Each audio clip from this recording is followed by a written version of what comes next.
Aloha, my name is Savannah Bowman, and this is my presentation about Waikalua Loko I'a, the native Hawaiian fish pond. Waikalua Loko I'a is the native Hawaiian fish pond in Kaneohe. Loko I'a means fish pond, and Waikalua is the name of the area. Here is the picture of a traditional setup of a native Hawaiian fish pond.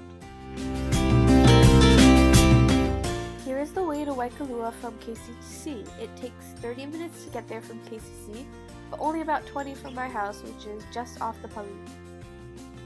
So you might ask, what is a native Hawaiian fish pond? It was a man-made body of water made by the Hawaiians with ingenious ingenuity in order to fish more efficiently and sustainably.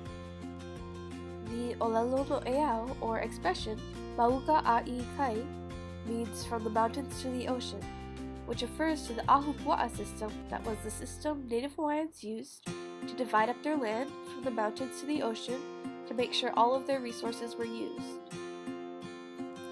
In Hawaiian, fresh water is called vai, and salt water is called kai. When they come together, they form a brackish water, and in Hawaiian, that is vai kai.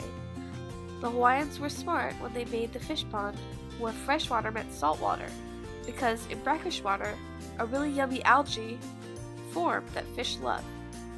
And so fish are naturally drawn to the brackish water, and it produces the yummiest, healthiest fish. Now, the Hawaiians were really ingenious. The way that the fish pond worked was really cool. Because fishes loved brackish water, they were naturally drawn to the fish ponds. But what happened was, Hawaiian put those gates that you saw on the bridge between the ocean and the pond, so only the little fish could get in. But because they loved brackish water and the algae so much, they'd eat it and get really big and fat, and that was when the Hawaiians would fish for them, and have a big supply of fishes in one single spot, ready for the taking. Isn't that smart? So, what is erosion? Erosion is a thing that happens when natural elements of the earth occur to mold and shape the land. For example, the Grand Canyon was formed by years and years of water erosion. This, unfortunately, also happens to man-made things. We see this with landslides taking over roads, we see this with water washing away man-made beaches, and we've seen this with the beach houses in Kailua where water takes away a huge chunk of the owner's land. The native Hawaiian fish pond is man-made. Erosion happens everywhere to things that aren't made, so it's bound to happen where man has created something like this, especially because it was built between two natural water sources. Waves come up to the bridge every day and slowly take away a little by little of it, especially in the middle. There's no cement there, it is just hand-placed rocks, and the weather naturally affects it.